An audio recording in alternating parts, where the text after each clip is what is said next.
좋은 사람 알아보는 방법. 첫째, 운전이나 게임을 할 때 어떻게 행동하는지 본다. 둘째, 자신보다 약한 사람이나 동물을 어떻게 대하는지 본다. 셋째, 가깝게 어울리는 사람들이 어떤 성향인지 본다. 넷째, 자신이 한 말을 얼마나 지켜내는지 본다.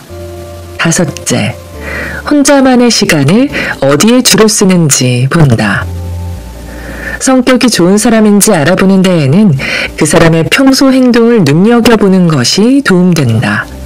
감정이 격해질 때, 자신이 강자일 때, 사람들과 어울릴 때, 혼자 있을 때 그 사람이 어떤 사람인지를 살펴봄으로써 인간적인 됨됨이를 파악하는 방법이다. 누구든 기분이 좋고 타인에게 잘 보여야 할 상황에서는 얼마든지 좋은 사람, 착한 사람인 척 할 수 있다. 하지만 이처럼 돌발적이거나 자연스러운 상황에 놓였을 때는 자신의 진짜 모습을 언제까지나 숨길 수는 없다. 조금만 주의 깊게 살펴보라. 그 사람이 어떤 사람인지 대략적으로 파악할 수 있는 통찰력이 생긴다. 사람을 꿰뚫어보는 방법. 첫째, 생각이 다를 때. 원하는 대로 일이 풀리고 생각이 같아 문제없이 대화를 할 때는 웬만한 사람들이 다 좋다. 그렇기에 서로 의견이 다르거나 잘못에 대해 지적받았을 때의 모습을 살피는 게 중요하다. 고집스럽게 언성을 높이거나 논리 없이 생각을 강요하고 뇌를 안 거치고 후회할 말을 뱉어버리지는 않는지, 유연한 사고와 대화가 가능한 사람인지 살펴보아야 한다. 둘째, 가장 편한 사람과 있을 때. 가족이든 오래된 친구든 가장 편한 사람과 함께할 때 사람은 자신의 가장 편한 모습, 즉 본 모습을 드러내기 마련이다. 흔히들 식당 종업원이나 어린이, 노인 등 상대적 약자를 대하는 모습을 보라고 하는데 이것도 도움은 되지만 확실한 건 가장 편한 사람과 있을 때다. 잊지 말자. 그 사람이 진정 어떤 사람인지 가장 드러나기 쉬운 때는 편한 사람과 있을 때라는 것을. 셋째, 피곤하고 지쳤을 때. 물론 누구든 피곤하거나 상태가 좋지 않을 때는 무조건적으로 친절하긴 힘들다. 하지만 내가 힘들다라는 이유로 사람으로서 해야 할 최소한의 배려나 존중 없이 주위를 막대하는 사람은 문제다. 내가 힘든데 어쩌라고 하는 식이다. 이런 사람은 오직 자기 자신만 중요하게 생각하고 참을성이 부족한 이기적이고 유아적인 성품을 지닌 사람이다. 연기자나 사기꾼이 아닌 이상 진짜 모습은 일상에서 조금씩 드러나게 마련이다. 어딘지 모르게 싸하거나 나에게 상처나 피해를 주는 사람이 있다면 주의 깊게 살펴보길 바란다. 공감 능력이 높은 사람. 공감은 지능이다. 자신만 생각하며 행동하지 않고 타인의 입장까지 헤아릴 줄 안다는 건 기본적으로 똑똑하고 머리가 좋다는 뜻이다. 공감 능력이 높은 사람은 어디를 가나 사람들의 호감을 사며 사랑받는다. 누구나 자신에게 따뜻한 사람은 알아보기 마련이니까. 그래서 공감 능력이 높을수록 쉽게 적이 생기지 않는다. 늘 배려하며 살기 때문에 타인에게 미움을 살 일이 없는 것이다. 결과적으로 사람 간의 유대감이 높고 좋은 관계를 유지하기 때문에 도움이 필요한 상황이 생겼을 때에도 기꺼이 손을 내밀어 줄 수 있는 사람들이 주변에 많아진다. 공감 능력이 좋아 따뜻한 말로 상대방을 보듬어 주기 때문에 든든한 편이 자연스럽게 생기는 것은 물론 자신에 대한 통찰도 깊어져 끝없이 내면의 성장을 이루며 살아갈 수 있다. 공감이란 스스로에게도 다른 사람에게도 긍정적인 에너지가 되는 좋은 연료인 셈이다. 나와 상관없는 일이라고 생각해 무시한 상황이 언젠가는 내게도 일어날 수 있다. 결국 살아간다는 건 사람과의 관계를 잘 쌓아가는 일일 것이다. 서로의 입장을 이해하고 공감하며 그렇게 함께 나아가는 것일 테다. 함께 성장하는 사람. 옆에 있다 보면 나 역시 함께 성장하게 만드는 사람들이 있다. 그런 사람과 함께 할 수 있다는 건 그야말로 행운이다. 결국 사람은 환경에 영향을 받을 수밖에 없고 그 환경 중에서도 나의 주변에 있는 사람들이 큰 영향을 끼친다고 할 수 있다. 그렇기에 사람 한 명만 잘 사귀어도 척척 일이 풀리기도 하고 사람 한 명을 잘못 사귀면 잘 되던 일도 점점 어려워지기도 하는 것이다. 첫째, 긍정적인 사람과 함께하자. 평소 긍정적인 사람은 어떤 상황에서도 빛을 발한다. 좋은 일은 더 좋게 만들고 안 좋은 일도 좋아질 수 있으리라는 희망을 불러일으킨다. 그럴 수 있지. 이것도 다 경험이야. 괜찮아. 잘하고 있어. 와 같이 어떤 상황에서도 긍정적인 태도를 보여주기 때문에 함께 있는 나에게 긍정적인 영향력을 전해주는 건 당연한 일일 것이다. 둘째, 좋은 것은 나누는 사람과 함께하자. 이 음식 진짜 맛있어. 이 강연 완전 도움되더라고. 너도 꼭 들어봐. 와 같이 맛있는 음식점을 발견했을 때 혹은 유익한 강연을 듣거나 인상 깊은 책을 읽었을 때와 같이 좋은 것이 있으면 꼭 주변 사람에게 이야기해주고 추천해주는 사람이 있다. 그렇기에 나누는 사람과 함께하면 배울 점도 많고 얻는 것도 많을 수밖에 없다.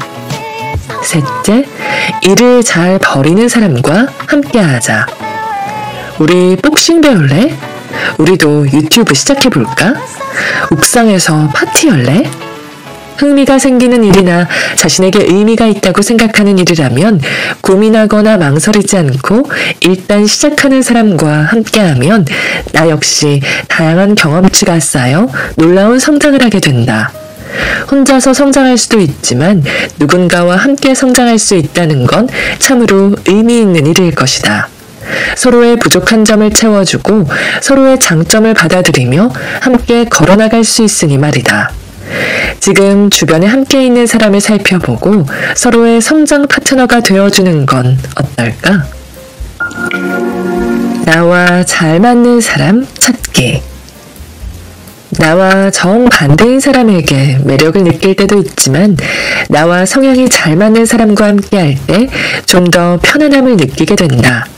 기본적인 가치관이 닮아 있어 같은 공감대가 형성되기 때문에 오래 알고 지낸 사람처럼 안정감을 느끼게 되는 것이다. 결국 비슷한 사람들이 함께하게 되는 이유다. 잘 맞는다는 건 나와 마음을 주고받을 수 있다는 뜻이다. 생각하고 배려하며 공감과 유대를 쌓을 수 있는 관계인 것. 이런 관계를 함께할 수 있는 사람이 옆에 있다는 것은 너무나 큰 행운이다. 함께 웃을 수 있고 서로를 위해 울 수도 있는 마음의 안식처 같은 사람들과 함께하며 따뜻하게 살아가기를 바란다. 존재만으로도 든든한 사람.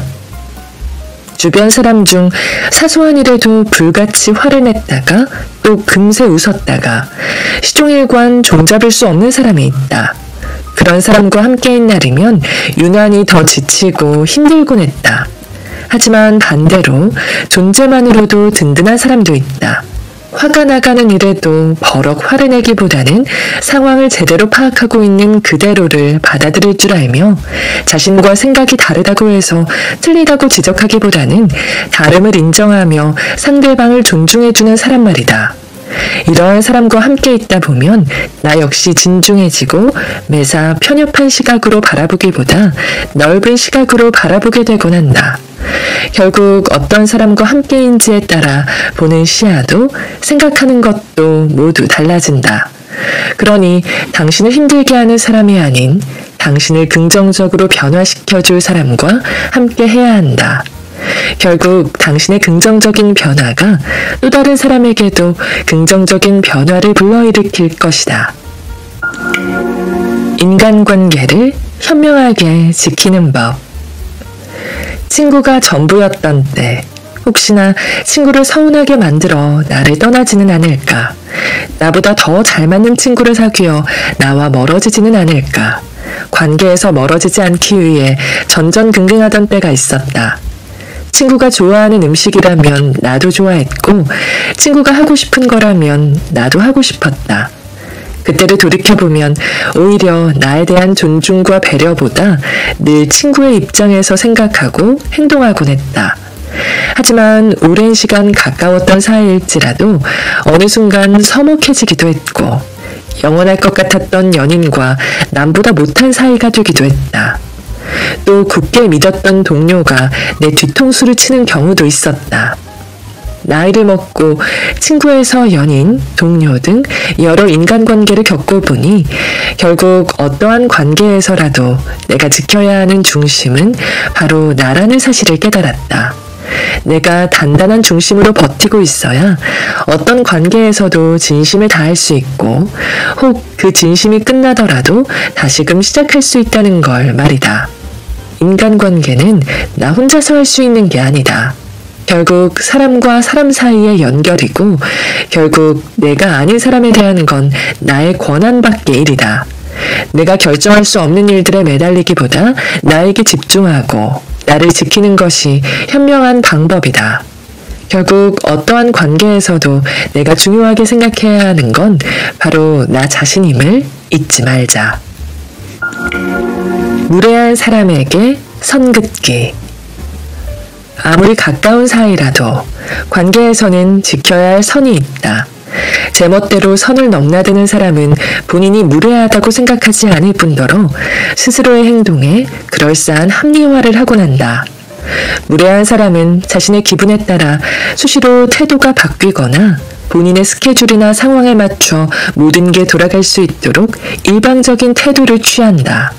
그래서 이를 지적하면 오히려 나를 예민한 사람으로 취급한다. 컨디션이 안 좋아서 그런 거겠지. 그래도 속마음은 착한 애니까. 더 이상 이와 같은 말로 그들의 무례를 넘기지 말자.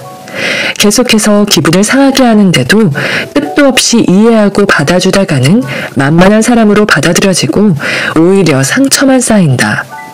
불편을 안겨주는 무례한 사람에게는 나 역시 친절한 사람일 필요 없다. 오히려 그런 사람들에게는 나의 배려가 호구가 될 뿐이다. 필요한 상황에서는 해야 할 말을 똑 부러지게 하는 것이 자신을 소중히 하는 현명한 방법이라는 것을 잊지 않기를. 거리를 두어야 하는 사람. 우리는 종종 느낌이 싸한 사람을 만나곤 한다. 이들은 소위 앞뒤가 다른 사람, 어떤 생각을 하는지 도통 알 수 없는 사람이며 상대방을 배려하지 않기 때문에 오랜 인간관계를 유지하지 못한다. 보통 어느 정도 관계가 쌓인 후 알게 되는 경우도 있지만 의외로 첫인상부터 거리감이 느껴질 때도 많다. 새로운 사람을 처음 만났을 때 느끼는 첫인상은 인생 노하우의 결과라고도 한다. 그러므로 새로운 사람을 만났을 때 싸한 느낌을 받는다면 일단은 적당한 거리를 둘 필요가 있다. 나의 직감과 느낌이 맞는지 확인할 시간을 갖는 것이다. 신중하게 행동해서 나쁠 것은 없기 때문이다. 그렇게 적당한 거리를 유지한 상태에서 그 사람을 지켜보고 그가 나와 잘 맞는 좋은 사람이라면 거리를 좁혀나가면 되고 나의 직감이 맞았다고 한다면 더 이상 인연을 이어나가지 않으면 된다. 세상에는 나를 위해주고 나와 잘 맞는 사람은 얼마든지 있다. 그러니 나에게 도움되지 않는 사람과는 아무리 사소한 인연이라도 유지할 필요 없음을 명심하자. 갈등을 해결하는 탁월한 대화법. 종종 타인으로 인해 감정이 상하게 될 때가 있다. 우리는 이런 상황에서 불만이나 문제점을 상대방에게 이야기하게 되는데 이런 대화는 자칫하면 무의미한 싸움으로 번지기 쉽다. 예를 들어 당신이 매번 연락에 소홀했던 연인에게 불만을 이야기하는 상황에서 연락 잘한다 해놓고 또 답장 없네. 너 이러는 거 진짜 지긋지긋하다. 이렇게 말한다고 하자. 당신이 이 말을 하는 이유는 사실 연락을 잘해줬으면 하는 마음과 함께 행복하게 지내고 싶은 마음 때문일 것이다. 하지만 불행히도 이처럼 이야기하게 되면 감정 싸움으로 번지게 될 확률이 높다. 괜히 싸우고 서운한 마음도 이해받지 못하며 본전도 못 찾는 상황이 되는 것이다. 그렇다면 상대방에게 어떻게 불만을 말해야 유연하게 갈등을 풀어나갈 수 있을까? 포인트는 나에게 초점을 맞추는 것이다. 너 연락 좀 잘할 수 없어? 와 같이 너의 초점을 맞추는 것이 아니라 첫째, 문제가 되는 상대방의 행동. 둘째, 그 행동으로 인해 내가 느끼는 감정. 셋째, 내가 원하는 바람. 이렇게 3단계를 거쳐 네가 연락이 늦을 때마다 나랑 한 약속을 잊은 건가 싶어서 내 마음이 서운해. 나는 연락을 잘해줬으면 좋겠어. 이렇게 말해보는 것이다. 나의 초점을 맞춰 얘기하게 되면 상대방의 기분을 상하지 않게끔 하면서 자신의 주장도 분명히 전달할 수 있다. 그만큼 갈등의 해결도 훨씬 수월해진다. 싸움 없이 성숙하게 갈등을 해결했기 때문에 서로에 대한 신뢰감이 쌓이는 것은 물론이다. 갈등 상황에서도 비난이 아닌 성숙한 표현을 통해 갈등을 풀어나가며 소중한 관계를 지혜롭게 지키는 당신이 되기를 진심으로 바란다. 사람 공식. 상대방 백날 깎아내려봤자 당신의 위치는 올라가지 않는다. 오히려 상대방을 인정해주기 시작하면 나의 위치가 올라간다. 어떤 방식으로든. 믿기지 않는다면 진심으로 옆 사람을 응원하고 박수를 쳐주고 인정해보자. 곧 당신 옆엔 당신을 어떻게든 끌어올려줄 사람들만 존재하게 될 테니까. 호감을 전하는 말. 호감을 불러일으키는 사람은 멋진 외모와 비싼 옷을 걸친 사람이 아니라 배려하는 마음과 긍정적인 태도, 그리고 따뜻한 말을 건넬 줄 아는 사람이다. 돌이켜보면 힘든 순간 건네받은 따뜻한 말 한마디가 그 어떤 것보다 값지게 다가오곤 했다. 또한 사소한 행동이라도 문을 잡아준다거나 양보해주는 등의 배려하는 모습을 보고 큰 호감을 느끼기도 했다. 결국 함께 살아간다는 건 이런 게 아닐까. 내가 먼저인 것도 좋지만 나보다 더 도움이 필요해 보이는 사람을 위해 먼저 손길을 내밀 수 있는 마음. 괜찮은지 상대방을 살필 줄 아는 다정한 한마디. 곁에서 오래도록 함께하고 싶은 사람은 바로 이런 사람이다. 상대방에게 호감을 전하고 싶다면 배려를 담은 따뜻한 말 한마디부터 건네보는 건 어떨까? 너는 어떻게 생각해? 그럴 수도 있지. 못 보던 옷이네. 너랑 잘 어울린다. 걱정하지 마. 잘하고 있어. 너 정말 잘한다. 멋있어. 이번에도 결국엔 잘 지나갈 거야. 정말 고마워. 누구나 한 번쯤은 겪을 수 있는 일이야. 다른 사람 말은 신경 쓰지 마. 힘들면 잠시 쉬어가자. 언제나 응원해. 오늘 하루도 고생했어. 사소하지만 사소하지 않은 말. 안녕하세요. 버스에 올라 기사님께 건네는 말. 잘 먹었습니다. 맛있는 식사 후 식당을 나서며 전하는 말. 고맙습니다. 출입문을 잡아주는 따뜻한 배려에 답하는 말. 사람과 사람이 친해지려면 많은 시간과 노력이 필요할 것 같지만 한순간에 녹아버리는 게 사람의 마음이라 짧은 말 한마디만으로도 상대의 다친 마음을 활짝 열리게 만들 수 있다.